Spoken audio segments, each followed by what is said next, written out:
Olá, amigos, bem-vindos a mais uma edição do programa Assunto Cidade. O programa que é com você a cada edição debate sempre da forma mais propositiva possível alguns dos principais assuntos de Guarujá, também de Vicente Carvalho. Sempre na companhia de uma pessoa que se destaca na sua área de atuação, que nos ajuda a desenvolver os temas propostos. Como a proximidade das eleições, muitas mudanças na legislação e também na contabilidade eleitoral, nós vamos conversar hoje com um camarada que já é especialista em contabilidade.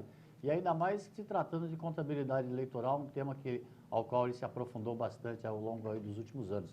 Ele que é o Juraci Gomes, contador do escritório de assessoria, Dumont Assessoria, aqui de Guarujá, figurinha bastante conhecida aqui de Guarujá, a quem eu agradeço a presença. Obrigado, Juraci, pela presença. Obrigado, Valdir. Obrigado você pelo convite. Tá certo.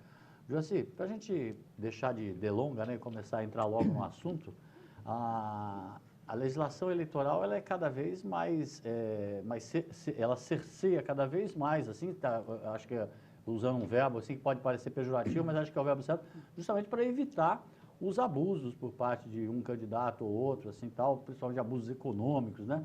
E a legislação ela acaba sendo cada vez mais rígida no sentido de evitar.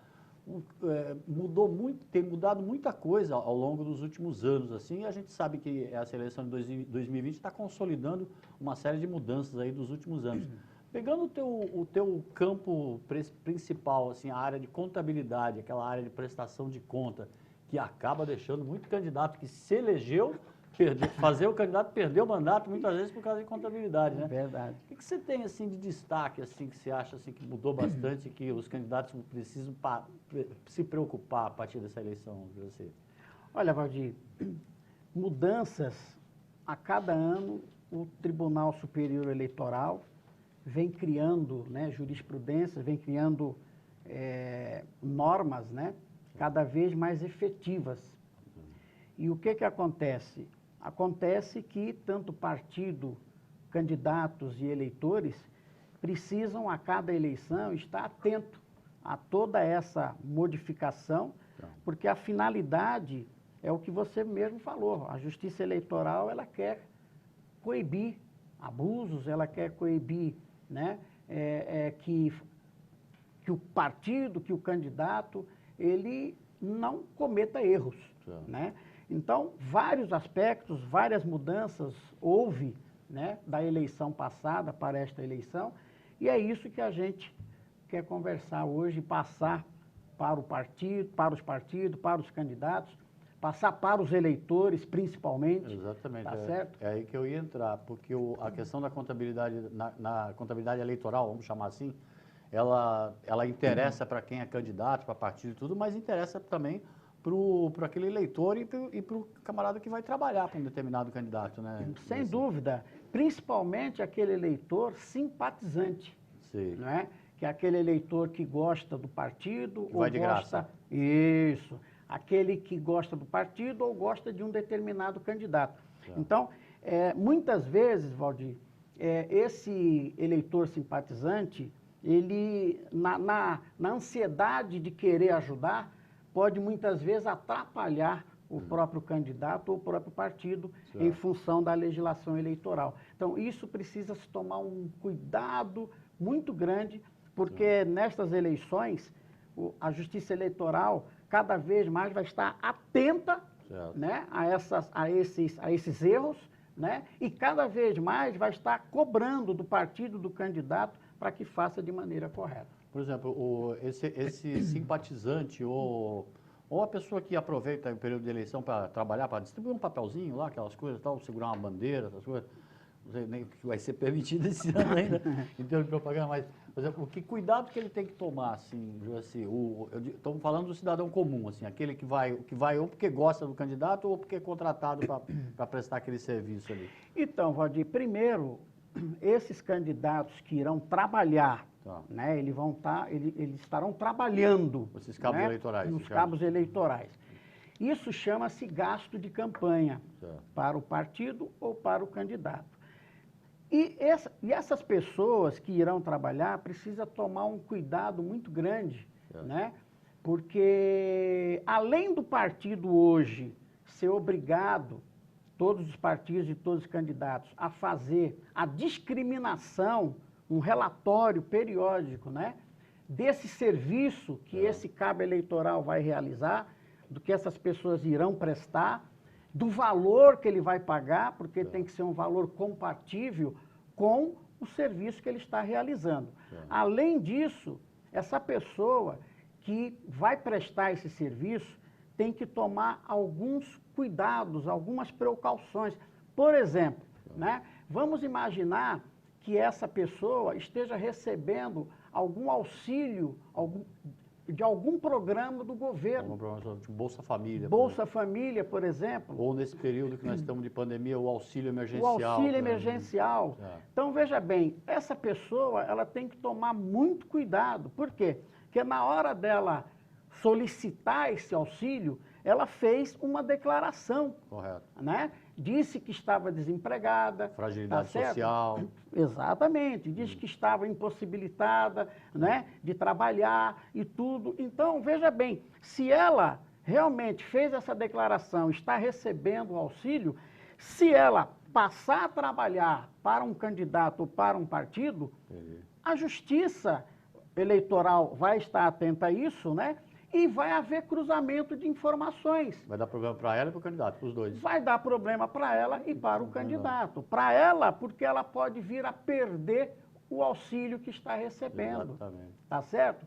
E para o candidato, ele vai ser chamado do porquê que contratou uma pessoa, tá certo? Que estava recebendo um auxílio do programa do governo. Então, isso tem que se tomar muito cuidado, e aí a gente faz essa observação para que tanto o eleitor observe isso, como o candidato e o partido. Entendi. Tá certo? Porque senão, inclusive, a própria prestação de conta do candidato ou do partido pode sofrer, né, penalidades por causa disso. Certo. Pode não vir a ser aprovada por causa disso também.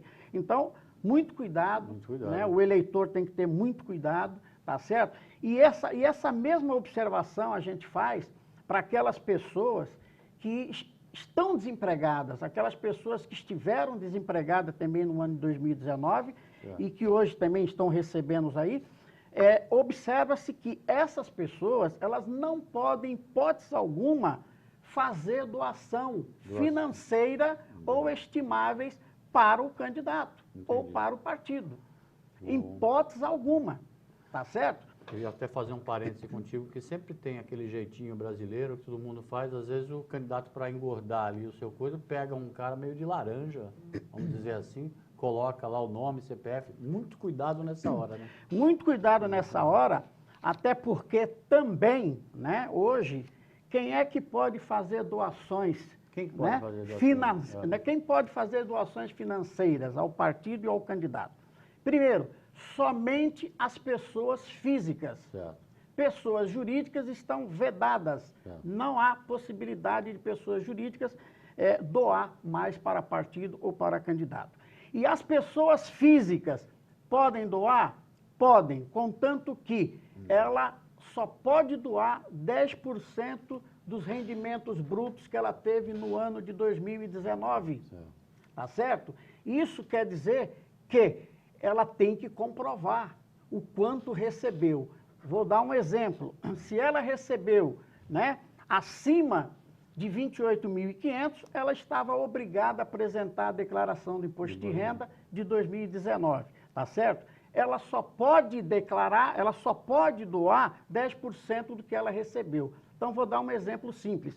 Se ela recebeu 50 mil reais no ano de 2019, ela pode doar 5 mil reais, tão somente. É do bruto. É do bruto, tá certo? Aí, você pode me perguntar, e as pessoas que ganharam menos que 28.500 e que estavam isento de apresentar a declaração de imposto de renda, podem doar?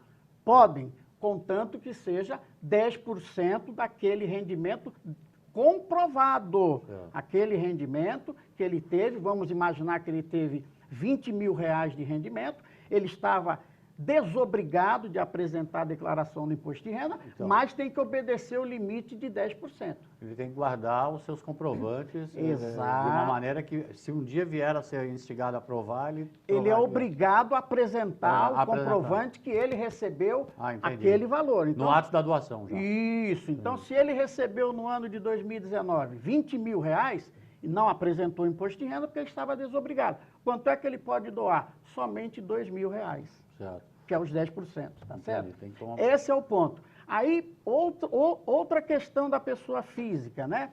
Aquela pessoa que não teve rendimento, não tem rendimento, estava desempregado, pode doar? Não. De jeito nenhum. De jeito nenhum.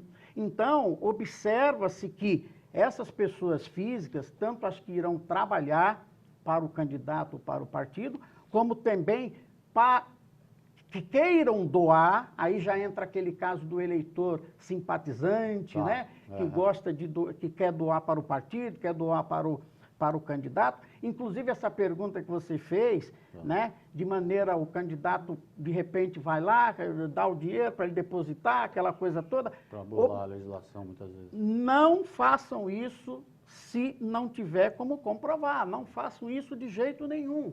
Por quê? Porque não basta ir lá e transferir o dinheiro para a conta do candidato ou do partido, né? Você tem que comprovar que você tem aquele rendimento para poder, no caso, doar. Então, essas são as observações com relação à doação de pessoa física e com relação aos serviços dessas pessoas na campanha eleitoral. Tá certo? Isso tem que se tomar muito cuidado. Muito cuidado e muito importante o seu esclarecimento, porque eleição, muitas vezes, já ao longo dos últimos anos, né, foi visto assim como um jeito, né, até uma forma da pessoa defender um dinheirinho ali, que nada mais justo que a pessoa tenha. Mas é preciso observar esses cuidados aí, principalmente por causa desse fechamento desse cerco, né, que a Justiça Eleitoral vem fazendo, principalmente com as contas. Joaci, o candidato pode, você falou, lembrou muito bem que hoje em dia está proibido doação de empresa, né? Isso. Ele pode receber. Ele pode doar para ele próprio? Qual é a situação Pode. que ele... O candidato, ele também tem limite, né? Não é porque ele é candidato, ele pode gastar o que ele quiser, né? O candidato, seja prefeito ou seja vereador, ele só pode gastar 10% do limite de gastos determinado pela Justiça Eleitoral para a sua cidade. Certo. Então, vou dar um exemplo. Na eleição passada, os vereadores só podiam gastar R$141 mil. Guarujá.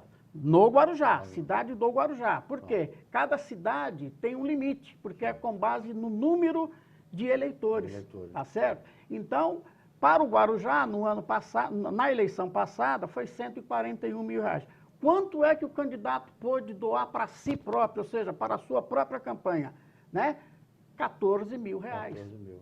Tá certo? Então, neste ano, o limite de gasto para a eleição 2020 vai ser divulgado no dia 31 de agosto. Certo. Seria no dia 31 de julho, porém foi em função da pandemia. Adiado, os prazos foram adiados. Foi adiado. Então, a Justiça Eleitoral só vai divulgar, né, os limites de gasto, tanto para prefeito como para vereador, no dia 31 de agosto. Certo. Mas isso acredito que... A oscilação não vai ser tanta... Não vai ser muita, porque essa atualização também, além da questão do número de eleitores, é com base também no acréscimo do INPC. Entendi. Então, também não vai haver uma variação tão grande assim. Vamos supor que seja 150 mil.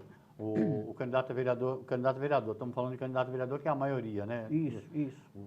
Bom, hoje em dia o candidato a prefeito tem que estar com o contador a tiracolo, né? O contador de um lado e o advogado do outro, né? No caso do vereador, do candidato a vereador, vamos dizer que seja 150 mil, supondo, né? Ele só pode doar para a sua campanha 10%, ou seja, 15 mil. Ele só pode doar R$15 mil se o teto, se o limite de gasto for 150 mil. Para chegar no montante que ele pode gastar oficialmente, ele tem que contar com essas doações, com esse tipo de outras, exatamente, essas outras fontes de exatamente. Se o limite de gasto for 150 mil, né, ele só pode gastar 10% disso com o seu próprio dinheiro, tá certo? As demais doações, né, podem ser feitas através das pessoas físicas, só que aqui uma outra observação, né? Esse limite de gasto não é só o dinheiro financeiro que entra na campanha dele. Isso também vai estar somando os gastos estimáveis, né? Então tem que somar as doações financeiras e somar também os gastos estimáveis. O que são gastos estimáveis? São aqueles gastos que a pessoa vai emprestar o seu serviço ou o seu bem. Entendi. Então, isso vai ser estimável, um valor, né? Fala um carro, por exemplo. Isso. Vai emprestar um carro para sua campanha. Exatamente. A pessoa física vai emprestar um carro para a campanha do candidato. Isso vai ser feito um contratozinho, tá certo? E vai ser estimável um valor durante o período que aquele carro vai estar locado, né? Vai estar emprestado, tá certo? Para o candidato durante a campanha.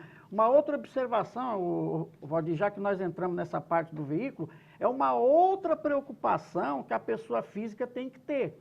Porque muitas vezes o veículo, né, ele não está em nome da pessoa física.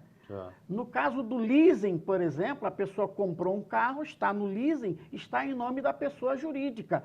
Não pode fazer esse empréstimo. Entendi. O empréstimo desse veículo ou de qualquer outro bem, obrigatoriamente tem que estar em nome da pessoa física e com um documento devidamente, tá certo? E ele tem que provar a propriedade daquele bem. No caso do leasing, vai cair naquela regra anterior de que a pessoa jurídica não pode doar nada. Exatamente. Por quê? Porque se o documento do veículo está em nome de pessoa jurídica, que é o caso do leasing, né? Está em nome da financeira, está em nome do banco, então quem é que está doando?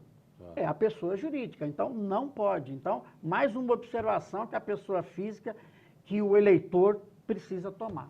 O Joaci, esse ano também foi implantada uma coisa, não sei se chega a ser novidade, mas que não existia como regra jurídica e contábil nas eleições anteriores, que é a vaquinha eleitoral. Como é que funciona essa vaquinha eleitoral?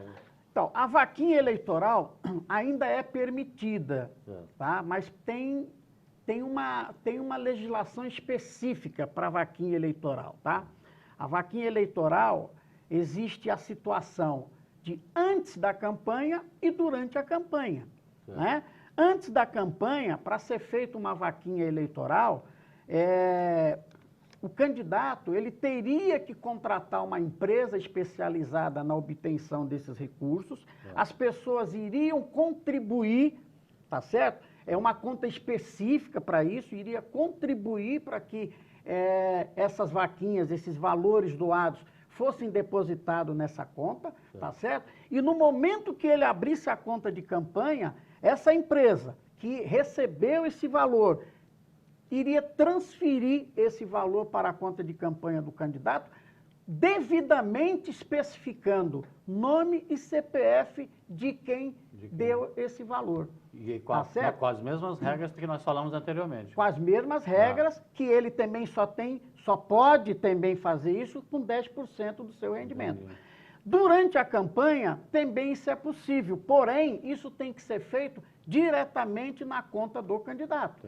E a pessoa só pode transferir, uma outra observação, Valdir, que é muito importante também, né? Essas transferências, a pessoa não pode simplesmente ir lá e depositar, né? Todo e qualquer valor doado para a campanha, é necessário tomar muito cuidado com isso. Deve ser feito de que forma? Ou depósito identificado até R$ 1.064, ou seja, se um doador quiser ir lá no banco, pegar a conta do candidato, pegar a conta do partido e fazer um depósito, deve ser feito um depósito identificado, que vai aparecer lá o nome e o CPF dele, isso até R$ 1.064. R$ 1.064 porque é o valor É o valor estipulado pela Justiça Eleitoral.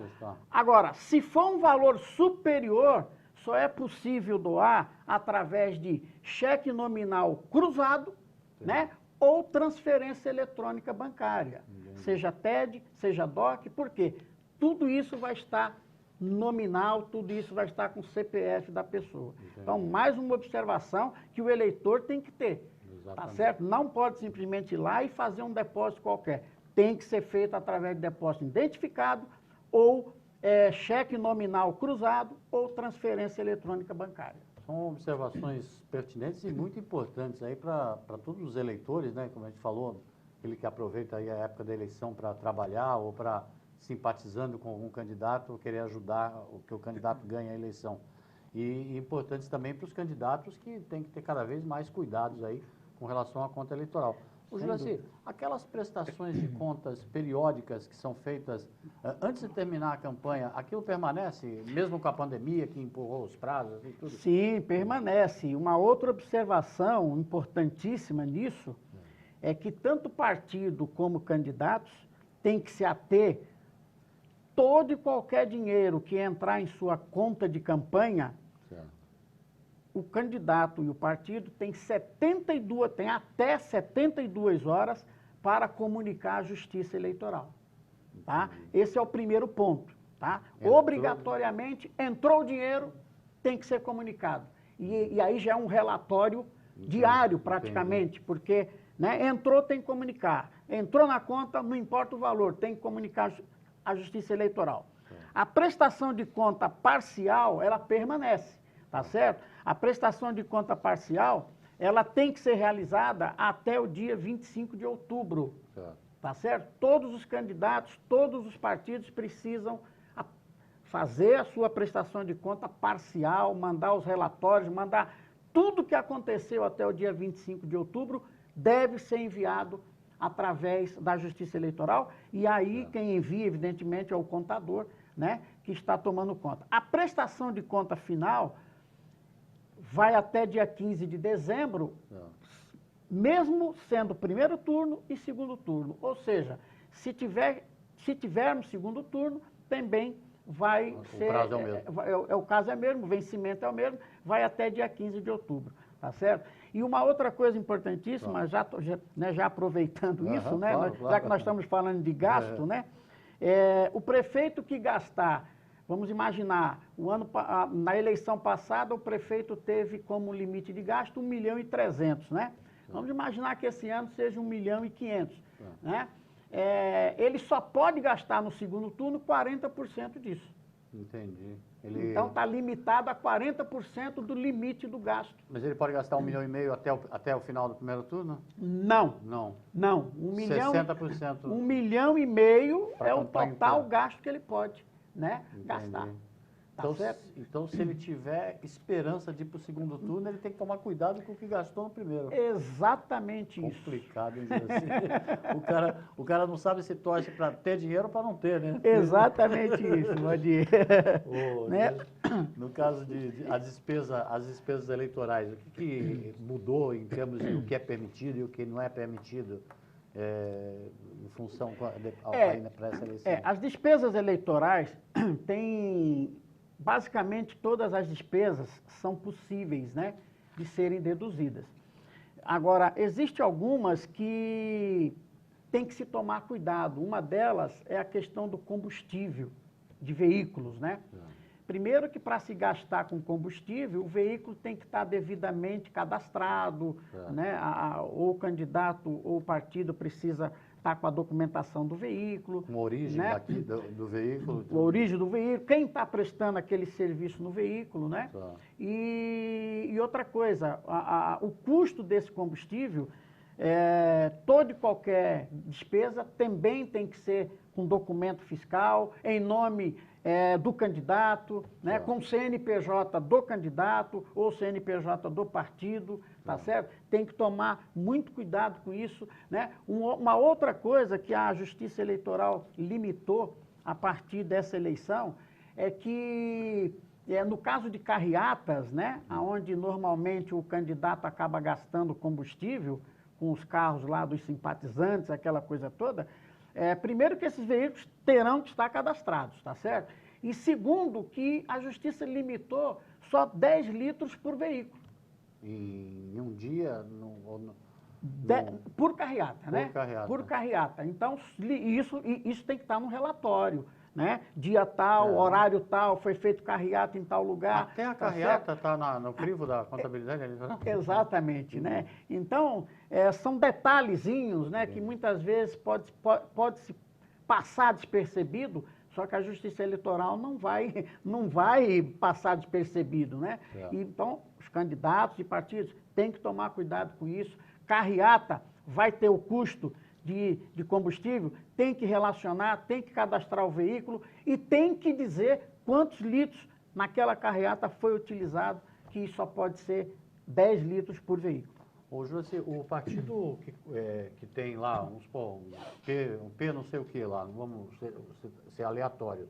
O partido tem que ter isso controlado para orientar seus candidatos, né?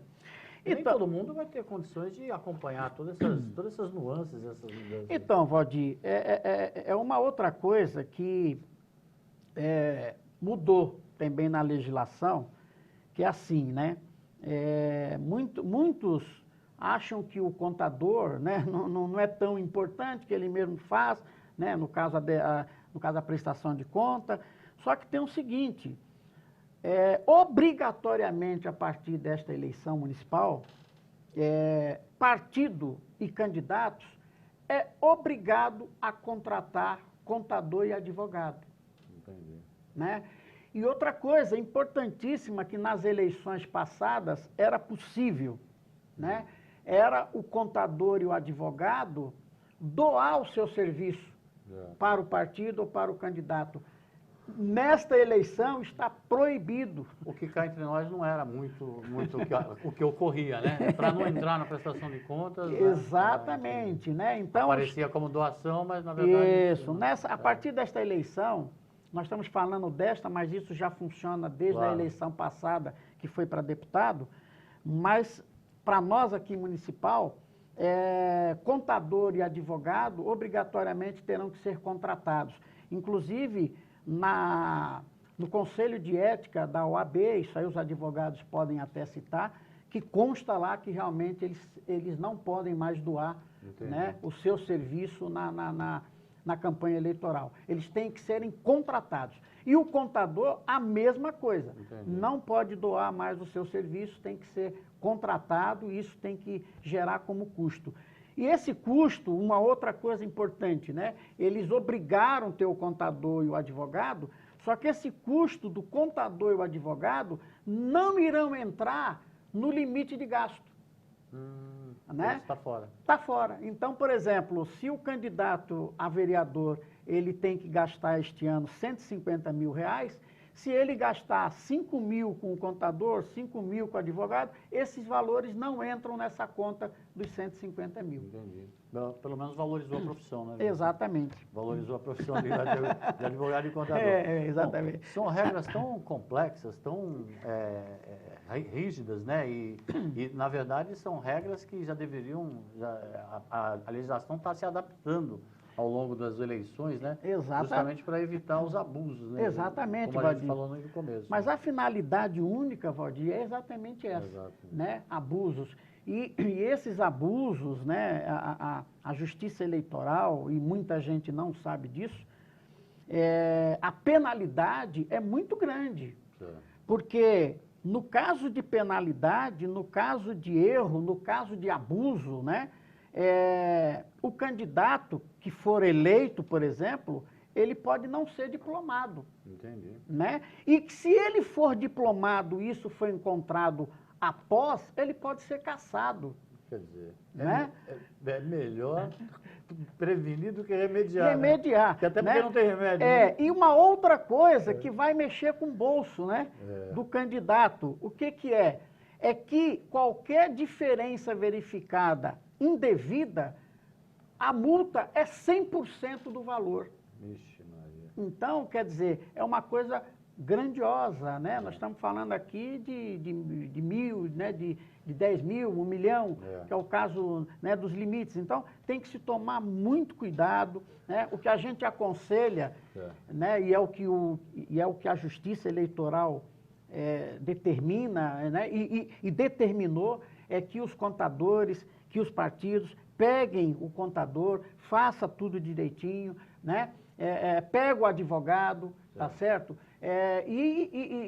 Claro, eles deram essa valorização, né, na profissão do contador, só que tem o seguinte, Valdir, a responsabilidade do contador é solidário com o candidato ou com o partido.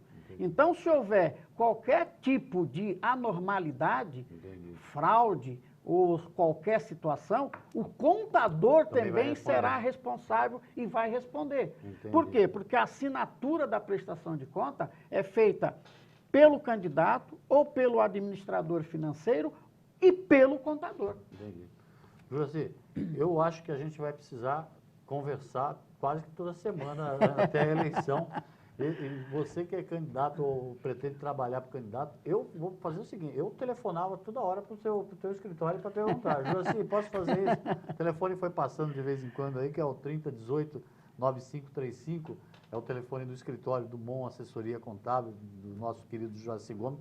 Infelizmente, a gente já passou do horário, já estou tomando bronca já do horário. Mas eu queria te agradecer muitíssimo e te alertar que nós vamos ter que conversar de novo, porque tem muita coisa ainda Muita coisa, Valdir. A grande verdade é essa. Há muita coisa a serem faladas, né? Apenas a gente se coloca à disposição de quem quer que seja, tá certo? Para a gente poder ajudar no que for possível. Apenas o que a gente quer é orientar o eleitor, orientar o partido e orientar os candidatos, tá certo? Para que tenha uma boa eleição. Obrigado por essa primeira entrevista, mas eu te prometo que vai ter mais, te garanto que vai ter mais. Será um prazer estar com vocês aqui, tá bom? Obrigado, Juraci. Obrigado. Obrigado a você também pela audiência. Presta atenção nas dicas do Juraci. A gente volta amanhã com um novo Assunto de Cidade. Até logo a todos.